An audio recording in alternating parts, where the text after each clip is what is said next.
Assalamualaikum warahmatullahi wabarakatuh. Nama saya Rona Dewi Pergantini. Saya dari mahasiswi Universitas Muhammadiyah Profesor Dr. Hamka, Fakultas Keguruan dan Ilmu Pendidikan, Program Studi Pendidikan Guru SD semester 4. Video ini dibuat untuk syarat tugas pengenalan lapangan persekolahan dengan melakukan kegiatan wawancara bersama Kepala Sekolah SDN Johar Baru 21 Jakarta Pusat.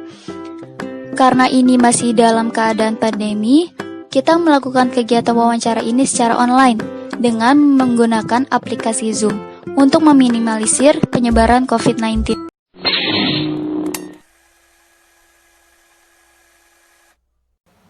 Assalamualaikum warahmatullahi wabarakatuh. Saya ucapkan selamat siang untuk Bapak Kepala Sekolah dan teman saya.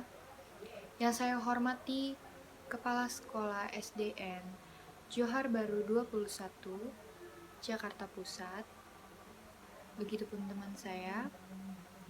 Pertama-tama marilah kita panjatkan puji serta syukur kehadirat Allah Subhanahu wa taala atas segala nikmat dan karunia-Nya.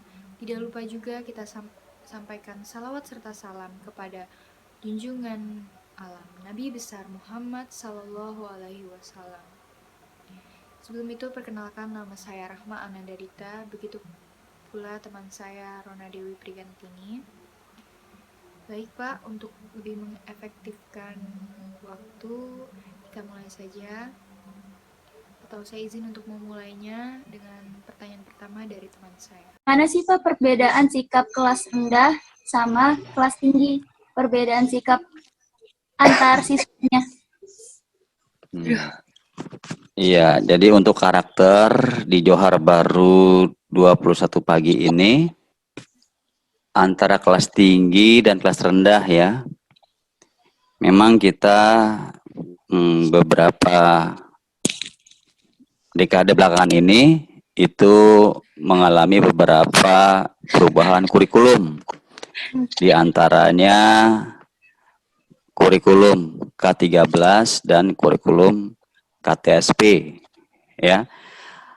Nah, pada waktu itu Bapak belum lama di Johar Baru ini, baru katakan hitungan bulan begitu. Bapak baru mutasi dari SDN Kenari 03, terus dipindah mutasi ke Johar Baru 21. Enggak tahunya di situ yang Bapak lihat pertama adalah masalah kurikulum pertama. Di situ masih menggunakan dua kurikulum, yaitu kurikulum KTSP yang pertama dan yang kedua lagi menggunakan kurikulum K13. Nah, ada dua sesi atau dua materi yang disampaikan oleh guru-guru ya, teman-teman di sana. Ternyata untuk kelas rendah ya, itu masih menggunakan K13, ada juga menggunakan KTSP. Begitu juga dengan kelas tinggi, kelas 4, kelas 5, dan kelas 6. Terus dari situ sudah ada perbedaan karakter dari peserta didik, yang mana guru-guru lebih nyaman menggunakan KTSP. Namun ada titik kelemahannya ya, dibandingkan dengan K13. Kalau menggunakan K13, anak-anak sudah bisa menggunakan IT, yaitu belajar jarak jauh, menggunakan internet. Bahkan guru-gurunya pun menggunakan infocus ketika menyampaikan bahan ajar atau materi yang disampaikan dari tiap-tiap mata pelajaran. Bedanya, kalau kurikulum KTSP ya, itu sifatnya monoton. Jadi si anak itu mendengarkan, menyimak, menyerap, lalu memberikan informasi dan langsung ada tes. Ya, sedikit menggunakan infocus.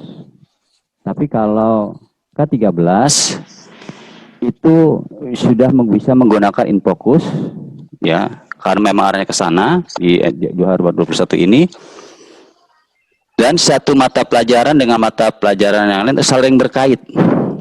Itu kalau K13. Ya. Jadi ketika kita mengajarkan bahasa Indonesia, matematika, atau IPA, itu dalam satu rangkaian.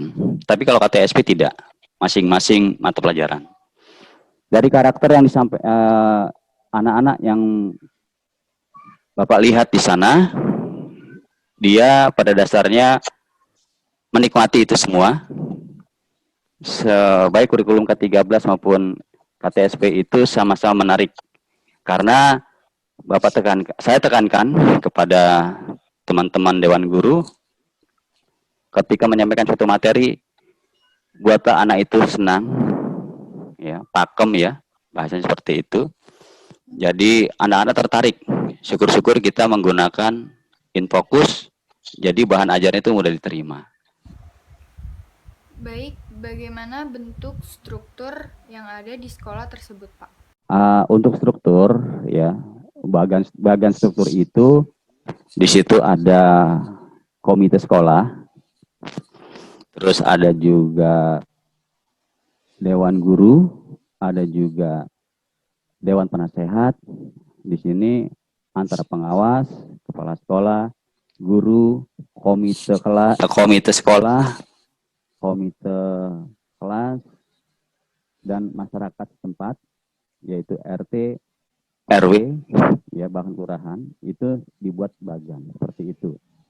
Karena apa? Bagan itu dibuat untuk tahu garis komando, tahu garis perintah, jadi dibuat bagan seperti itu. Jadi sesuai ya Pak ya struktur tersebut dengan tanggung jawab masing-masingnya. Ya, Masing-masing. jadi sudah tahu fungsi saya apa di situ. Iya. Selanjutnya, apa saja peraturan dan tata tertib yang tersedia di sekolah tersebut, Pak? Peraturan atau tata tertib yang disediakan sekolah, pertama ada tulisan-tulisan, ya kan? Contohnya dilarang merokok, menghantar sampai di pintu gerbang, terus 3S, senyum, salam, sapa. Terus ada lagi peraturan-peraturan yang tertulis diantaranya peraturan kelas yang kita terapkan. Masing-masing kelas itu sama semua. Di situ ada beberapa item yang Bapak ingat aja ya. Pertama, sebelum masuk berbaris, baca doa, terus berpakaian sesuai dengan harinya, ya, berpakaian lengkap begitu sesuai harinya. Terus juga ada lagi buanglah sampah pada tempatnya, kerjakan tugas dengan baik, jaga kebersihan, ya, pada umumnya seperti itu. Regu piket ditingkatkan, ya. Terus ada juga lagi tidak ada bully. Saya sarankan ke teman-teman guru itu ditempel di kelas masing-masing. Ketika ada yang melanggar, ketika itu ada sanksi. Sanksinya paling anak-anak itu ya disuruh menyanyi, disuruh nyapu. Contohnya tidak tertulis. Setiap hari Senin setelah selesai upacara, wali kelasnya itu di depan kelas berdiri, dia periksa kuku. Ya kan? Buku yang panjang harus dipotong. Itu tidak tertulis tuh di yang tempel itu, tidak tertulis, tapi itu tuh sudah merupakan pembiasaan. Terus hari Jumat biasanya kita ada kultum, ya, karena kita mayoritas Muslim. Di situ ada kultum ketika anak-anak itu yang berceramah itu anak-anak kelas tinggi, ya kan, kelas 4, 5, 6. Tapi tidak menutup kemungkinan dari kelas rendah, kelas 1, 2, 3 pun yang bisa punya bakat, terkadang dia juga memberikan tausiah, walaupun sifatnya 7 menit. Seperti itu yang. Baik.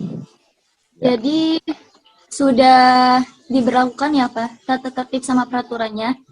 Lalu bagaimana sih peran guru dalam menumbuhkan karakter tersebut agar murid itu terbiasa untuk menjalankan peraturannya itu?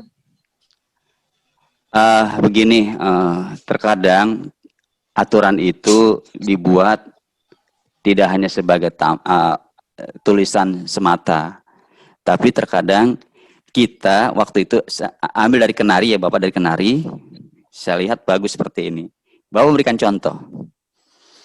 Melihat sampah di lapangan atau di teras tangga, ketika ada anak-anak di belakang Bapak ambil contoh. Bapak pungut, Bapak masukkan ke tong sampah.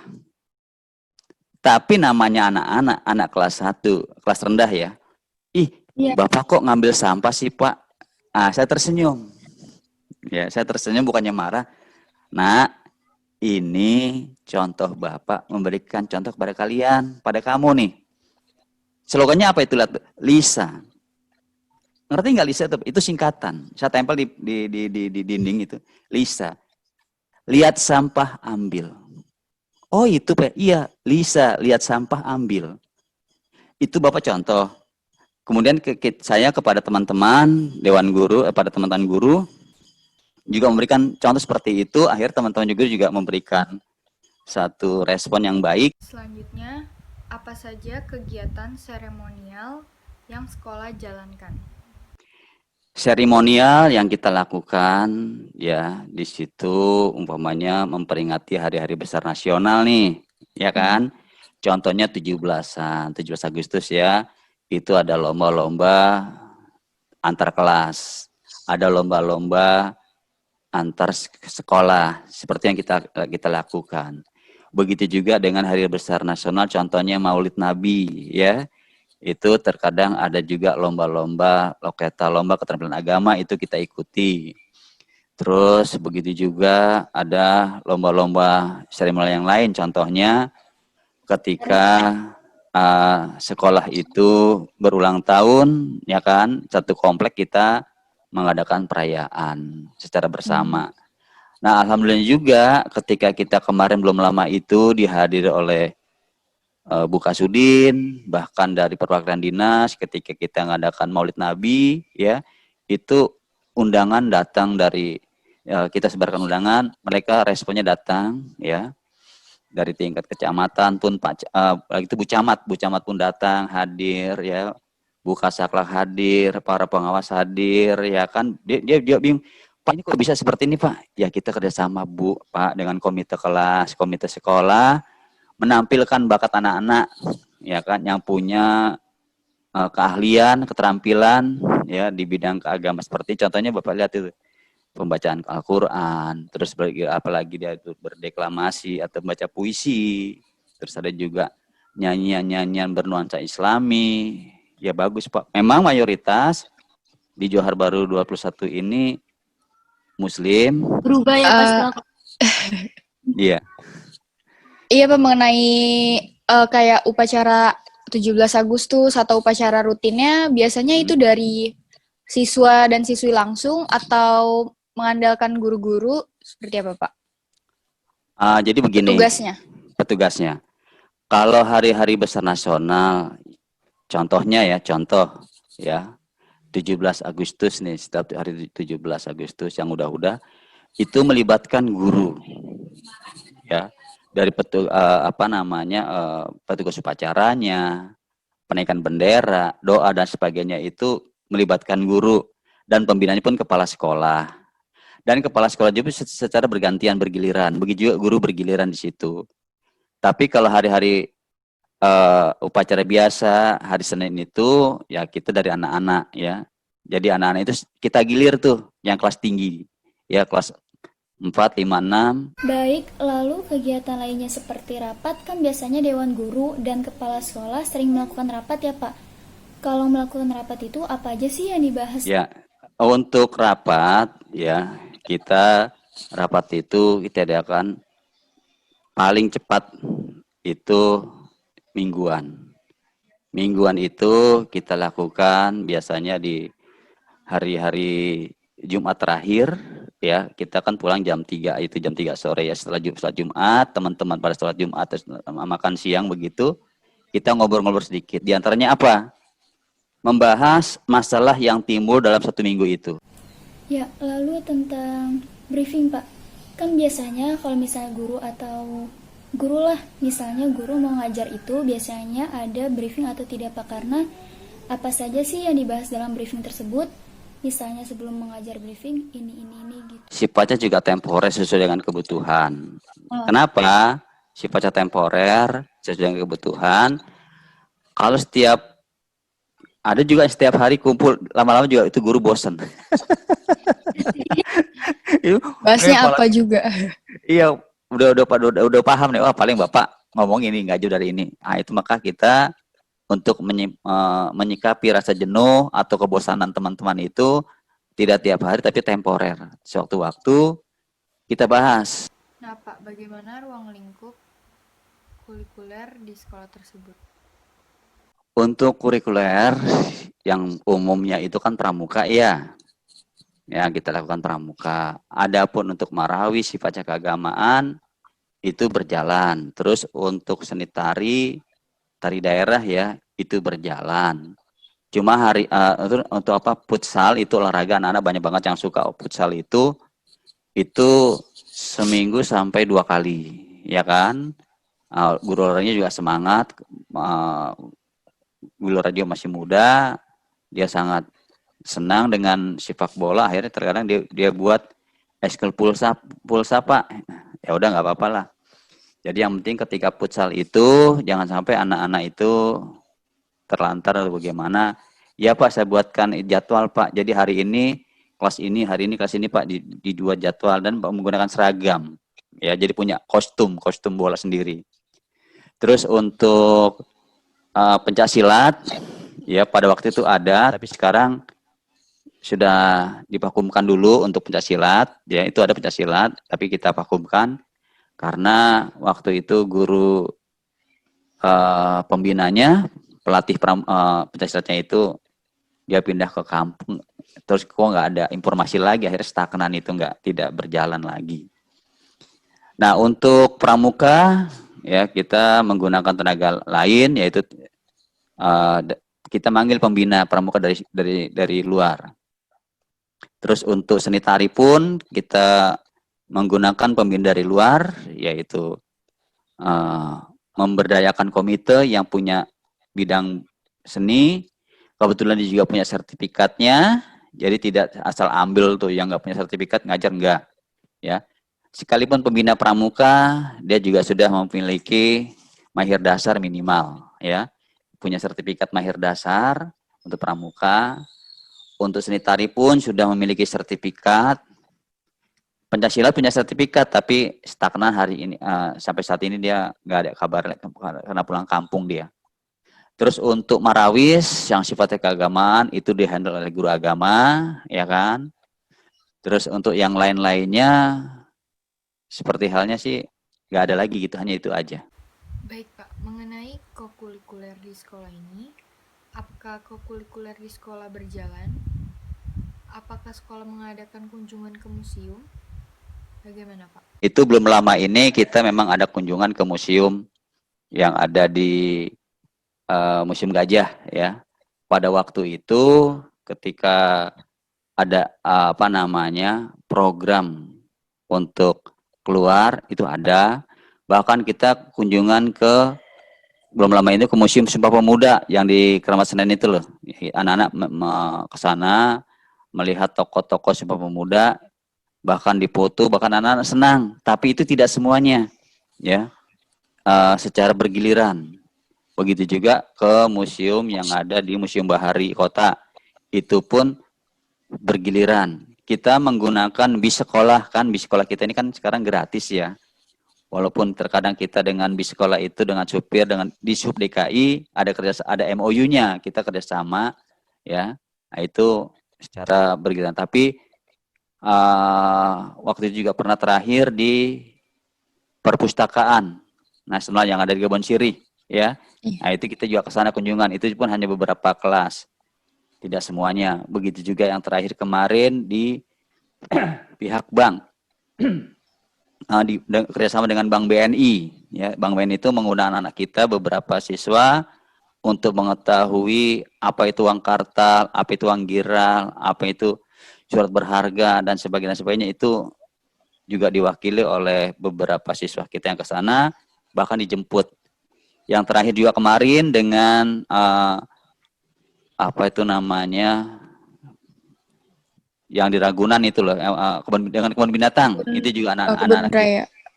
kebun binatang yang Ragunan. Nah, itu Iya. pada waktu itu juga kita kunjungan ke sana, itu dapat undangan dari dari kebun binatang itu untuk anak-anak kita mengetahui beberapa primata yang ada di Indonesia. Primata itu jenisnya banyak, ada gorila, ada lutung dan sebagainya. Itu kita perwakilan aja seperti itu. Itu dibiayai gratis oleh Pemda. Kita menggunakan bis sekolah, ya. Waktu itu nyaman-nyaman aja, ya. Kalau sekarang udah, ya nggak tahu. Lanjut ya Pak pertanyaannya, ini yang terakhir juga. Kegiatan apa aja sih yang dilaksanakan di sekolah ini untuk membangun kegiatan positif bagi siswa dan guru?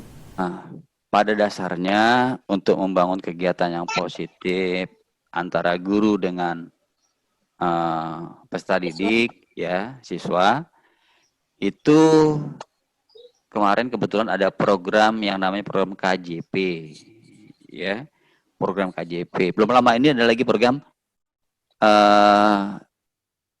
Indonesia Pintar itu dari Presiden. Nah, kita lihat yang dari KJP dulu. Ketika di situ ada program KJP, semua orang tua murid, sebagiannya tidak semua ya, kecuali yang PNS, TNI atau Polri itu kan nggak boleh ya, nggak dapat KJP ya. Akhirnya yang pekerjanya dagang, buruh dan sebagainya mengusulkan untuk dapat KJP. Nah, di sini ada peran serta guru yang begitu melekat kepada peserta didik. Baik, itu dia tadi pertanyaan terakhir dari wawancara ini. Kami ucapkan banyak terima kasih kepada Bapak Kepala Sekolah. Sekian untuk hari ini. Mari bersama-sama mengucapkan Alhamdulillah. Alhamdulillahirrahmanirrahim. Wassalamualaikum warahmatullahi wabarakatuh. Waalaikumsalam warahmatullahi wabarakatuh.